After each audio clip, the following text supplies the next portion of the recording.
जय श्रीमन्नारायण। उत्तर अमेरिकायाम् अर्कन्सा नगरे बेण्टन्विल् क्षेत्रे स्थित श्रीरामानुजदास श्रीमन् वेणुगोपालमहोदयः भगवद्गीतायाः भाष्यं दत्तवान्। इदानीं तस्य भाष्यं संस्कृतभाषायां शृण्वन्तु। सप्तदशोऽध्यायः श्रद्धात्रयविभागयोगः। षड्विंशतितमः श्लोकः। सद्भावे साधुभावे च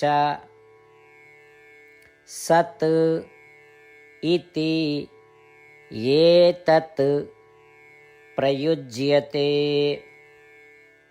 प्रशस्ते कर्मणि तथा सच्छब्दः पार्थयुज्यते। ओम।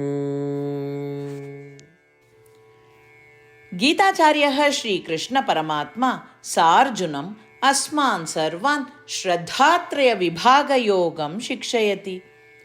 परमात्मा वदति, अर्जुन, सद्भावे साधुभावे तथा प्रशस्ते कर्मणि सत् शब्दः युज्यते।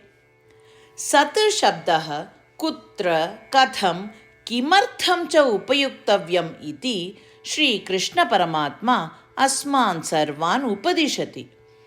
अतः श्रीकृष्णपरमात्मानं ध्यायन्तः वयं कर्मफलम् अनिच्छन्तः वैदिककर्माणि ॐ तत्सत् इति उदाहृत्य प्रारम्भं कुर्मः।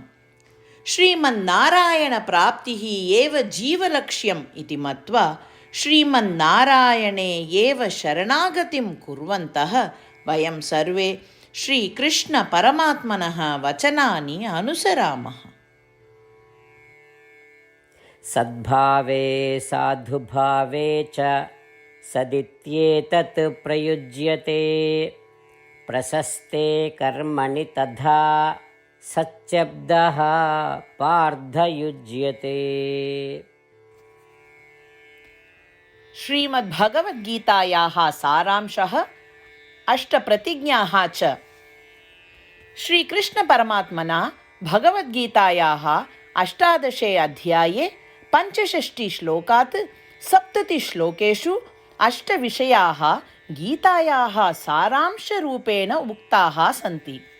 श्रीकृष्णः वदति, एतेषाम् 8 विषयाणाम् अनुसारिणः एव मम प्रियाः, अहं तान् सर्वथा रक्षिष्यामि इति।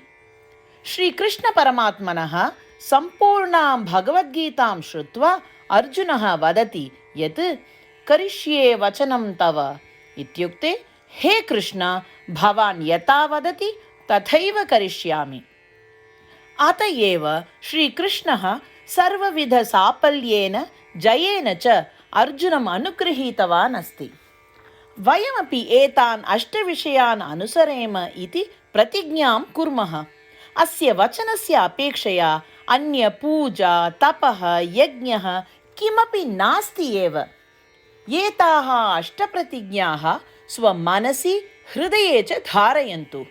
एतया प्रतिज्ञया श्रीकृष्णस्य प्रीतं मुखं वयं पश्येम। इदानीम् अस्माकम् 8 प्रतिज्ञाः। भो श्रीमन्नारायण, यथा सूचितं भवता अहं सदा भवन्तं ध्यायामि। भो श्रीमन्नारायण, यथा उपदिष्टं भवता अहं सदा भक्तो भवामि। भो श्रीमन्नारायण, भवान् यावत् तृप्तिः भवेत् तावत् भवन्तं सेविष्ये। भो श्रीमन्नारायण, मम महती विश्वासः यत् अहं भवतः भक्तोऽस्मि। बद्धाञ्जलि भूत्वा भवन्तं सदा वन्दे। भो श्रीमन्नारायण, अहं भवतः वचनानि स्मरामि। मामेकं शरणं व्रज। भो श्रीमन्नारायण, भवतः चरणे एव आगतोऽस्मि। भो श्रीमन्नारायण, पुनः स्मरामि भवतः वचनं, मा शुच। अहं कदापि न दुःखो भवामि। भो श्रीमन्नारायण, श्रीमद्भगवद्गीताम् अस्मभ्यं दत्त्वा अस्मान् सर्वान् अनुगृहीतवान् अस्ति।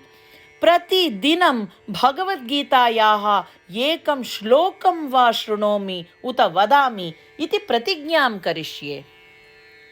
भो श्रीमन्नारायण, सर्वेभ्यः मानवेभ्यः भगवद्गीता भवता अनुगृहीता अस्ति। अज्ञातेभ्यः जनेभ्यः अपि एतां भगवद्गीतां नेतुं यतिष्ये। भो श्रीमन्नारायण, यथा भवता उक्तं तथा करिष्ये। यथा भवतः इच्छा तथैव आचरणं करिष्ये। भवतः एव सेवां करिष्ये। यदि एवं श्रीमन्नारायणस्य वचनं पालयेम तर्हि तदेव प्रत्येकस्य पूजा भविष्यति। पूर्णविश्वासेन पुनः प्रतिज्ञां कुर्मः। भो श्रीमन्नारायण, करिष्ये वचनं तव। सद्भावे साधुभावे च सत् इति एतत् प्रयुज्यते। प्रशस्ते कर्मणि तथा सच्छब्दः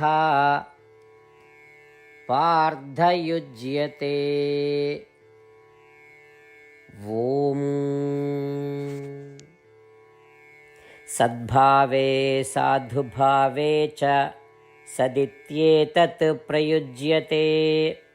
प्रशस्ते कर्मणि तथा सच्छब्दः पार्थयुज्यते।